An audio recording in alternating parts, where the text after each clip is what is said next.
자, 일단은 이제 아까 앞부분에서도 계속 연결돼서 얘기를 하고 있지만 결국에는 시장 지수가 안정적으로 상승하기 위해서는 정치 테마 뭐 이런 것들 움직여가지고는 못 올라갑니다. 결국 안정적인 기술주가 바닥을 다지면서 순환매가 돌고 기술주 순환매 속에서 다른 이제 다양한 종목들이 이슈로 등장, 일정 매매식으로 뉴스가 등장하고 오르락 내리락 하는 이런 게 좀 건강한 상승이고 오래 상승할 수 있거든요. 그래서 본격적인 상승장이 시작된다라고 하면 결국 기술주의 순환매가 중심이 된다. 이거를 부정하는 사람은 아마 없을 거라고 생각을 해요. 자, 그러면 이제 엔비디아가 115불 되게 중요한 자리를 넘어섰거든요. 그러면 이제부터 엔비디아가 이 115불을 지켜내고 엔비디아가 추세를 우하향에서 운 좋으면 횡보 아니면 운 좋으면 우상향 뭐 아니어도 횡보 정도 수준이 될 텐데 그랬을 때는 결국 반도체 섹터에 관심이 커질 수밖에 없을 겁니다. 자, 엔비디아가 움직이게 되면은 보통 일단은 좀 메모장으로 좀 여러분들에게 캡처하기 좀 편하게 좀 남겨드리자면 일단은 이 반도체 섹터 안에서는 제가 이제 삼성전자파 그리고 하이닉스파로 나뉩니다. 자, 옛날에는 삼성전자랑 하이닉스랑 사이가 좋았어요. 형제하고 같이 움직였지만 이제 엔비디아 AI 반도체가 등장하고 나서부터는 삼성전자파, 하이닉스파로 나뉘고 삼성전자는 범용 반도체. 그러니까 우리가 뭐 이렇게 기술까지 다 할 필요는 없습니다. 범용 반도체라 그래서 여러분들 뭐 스마트폰이라던가 뭐 가전제품에 들어가는 그런 반도체. 그리고 하이닉스 같은 경우는 이제 여러분들이 많이 들었던 HBM 반도체. 이렇게 파가 나뉘게 된 거거든요. 그러니까 엔비디아가 움직이게 되면 일단 제일 먼저 반응하는 건 SK 하이닉스파 이쪽 애들이 먼저 움직이게 됩니다. 이 순환매를 이해하기 위해서는 그럼 HBM 반도체 안에서 엔비디아가 먼저 움직였다? 그러면 제일 먼저 HBM 반도체의 대표적인 장비 관련주들이 먼저 움직여요. 뭐 최근엔 하나비전이 좀 좋은 모습 보여주고 있고요. 뭐 하나비전, 뭐 DI, 뭐 한미반도체, 뭐 이오테크닉스 뭐 등등 다양하게 많죠. 자, 이런 쪽에 HBM 반도체 쪽이 움직이고 나면 이제 보통 여러분들은 어떻게 하냐면 이제 막 DI, 한미반도체, 하나비전 얘네들 막 올라가고 나면 그때 뉴스 보고 따라잡는 분들이 많거든요. 근데 순환매를 이해하면 얘네들이 움직이면 다음번에 뭐가 움직일지가 보여요. 그러니까 얘네들이 HBM 반도체가 움직였네? 그럼 다음번에 따라서 움직일 섹터는 보통 HBM 반도체의 단점을 좀 보완하고 장점을 극대화시켜줄 수 있는 그런 기술에 들어가 있는 반도체 관련주가 움직이거든요. 그러니까 여러분들이 많이 들어봤던 유리기판 이런 것들 있잖아요. 유리기판 같은 경우도 전력 효율을 높이기 위한 것이죠. 그 HBM 반도체가 워낙 고전력을 먹고 열이 막 펄펄 나다 보니까 이러한 문제점을 해결하기 위해서는 유리기판 기술이 필요하다라고 하면서 등장을 했고 또 액침 냉각 이런 거 있죠. 자, 그리고 여기에 이제 사이드로 따라오는 게 전력 설비 관련주들이 보통 따라오게 됩니다. HBM 반도체가 먼저 움직이면 그럼 여러분들이 얘네들이 움직이는 걸 봤어. 그러니까 얘네들이 먼저 움직이면 그 다음에 얘네들을 따라잡을 생각을 하는 게 아니라 HBM 반도체 쪽이 먼저 치고 나가면 다음번에 자연스럽게 유리기판하고 액침 냉각 쪽이 움직일 수 있겠네. 그러면 지금 얘네들을 따라잡을 게 아니라 아직 안 오른 유리기판하고 액침 냉각 이런 걸 따라잡자. 이렇게 좀 연결을 하셔서 보시면 돼요. 그리고 그 전에 일단 엔비디아가 115불 넘을까? 안 넘을까? 안착할 수 있을까? 긴가민가 할 때 있죠. 그럴 때 이런 얘들을 미리 담는 거예요. 엔비디아가 움직이고 나면 그 뒤에 따라 움직일 게 HBM 반도체이기 때문에. 자, 그렇게 해서 이렇게 액침 냉각, 유리기판 움직이고 전력 설비 움직이고 나면 이제 이렇게 병행해서 보통 이제 CXL 관련주들 있죠. 이쪽도 이제 같이 움직임을 보여주게 됩니다. 자, 그래서 이렇게 HBM 반도체 쪽, 엔비디아 쪽, AI 반도체 쪽이 한 바퀴 쭉 돌고 나면 그 다음에 보통 따라 움직이는 게 삼성전자 파 애들이에요.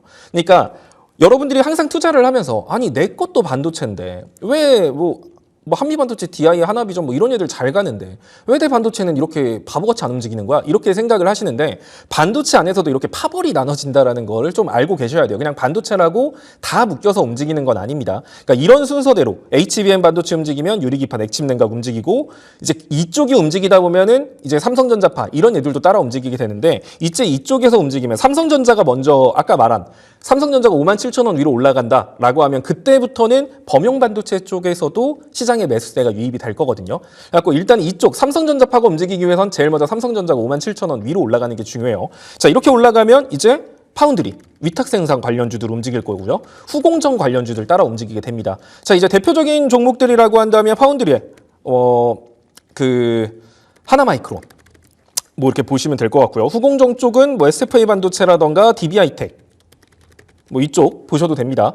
자, 그리고 이제 유리기판 쪽 같은 경우는 이제 피록틱스라던가 캠트로닉스, 액침 냉각 쪽 같은 경우는 이제 뭐 많은 분들 삼성공조 뭐 이렇게 좀 보시면 좋을 것 같거든요.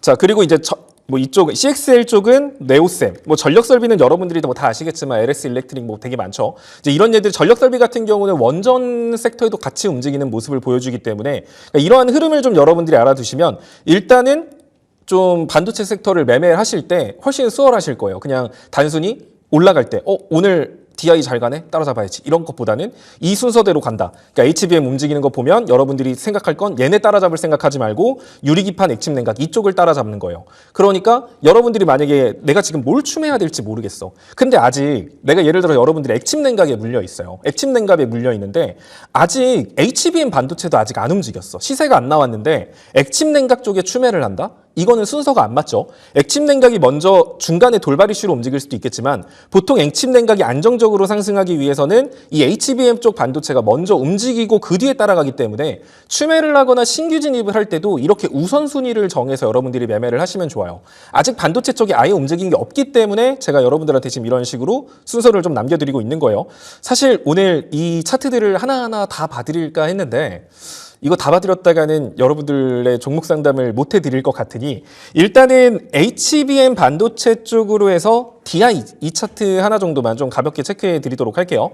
자, 일단 DI 같은 경우도 한미반도체, DI, 하나비전, 뭐 제우스 뭐 되게 많은데 일단 대부분의 HBM 반도체들 차트를 보면 지금 저항 돌파를 시도하고 있는 상태거든요. 근데 그런 거 치고 DI 같은 경우는 약간 구렁이 담 넘어가듯이 61선 위로 잘 올라온 상태예요. 자, 일전에 61선까지 반등은 제가 항상 주가는 급격한 낙폭의 절반까지는 기술적 반등이 나옵니다 라고 했죠.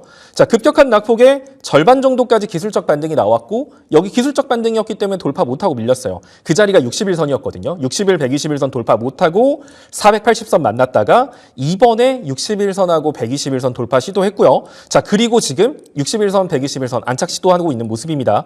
자, 그러면 이 종목 같은 경우는 만약에 엔비디아 쪽이 오늘 이번 주에 115불을 지켜준다라고 하면 다음 주부터 해서 HBM 반도체 쪽에 한미반도체부터 시작해가지고 HBM 반도체 쪽에 순환매가 돌 수 있는데 DI 같은 경우는 60분봉, 120분봉 차트를 봐도 지금 분봉상 장기 이평선 다 뚫어낸 상태거든요. 그러니까 위로 막고 있는 매물대들이 많이 없다는 거예요. 과거 막혔던 매물대들을 지금 아직 랠리가 시작하기 전에 소화를 시켜놓은 상태이기 때문에 DI 쪽에서 좀 유의미한 상승세가 나올 수 있으니까 이제 여러분들이 엔비디아 115불 안착하나? 이거 구경하다가 이제 머릿속에 담아놓는 거죠. 자, 그러면은 그때 체스가 엔비디아 금요일 날 115불 안착하면 HBM 순환매 돌 수 있다고 했는데 그러면 그중에 DI 차트 괜찮으니까 월요일 날 DI 좀 사야겠다. 이런 식으로 바로 연결지어서 항상 돈을 따라다니는 게 아니라 돈이 올 수 있는 곳에 가서 미리 기다린다라는 생각으로 여러분들이 좀 매매를 하시면 좋을 것 같아요.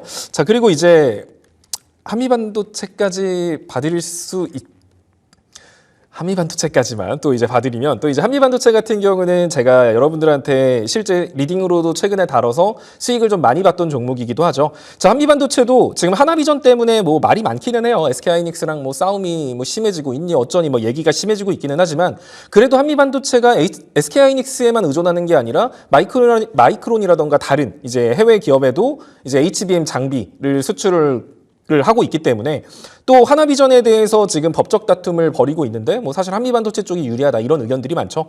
자, 그런 상황에서 한미반도체도 급격한 상승의 절반까지 조정을 줬고요.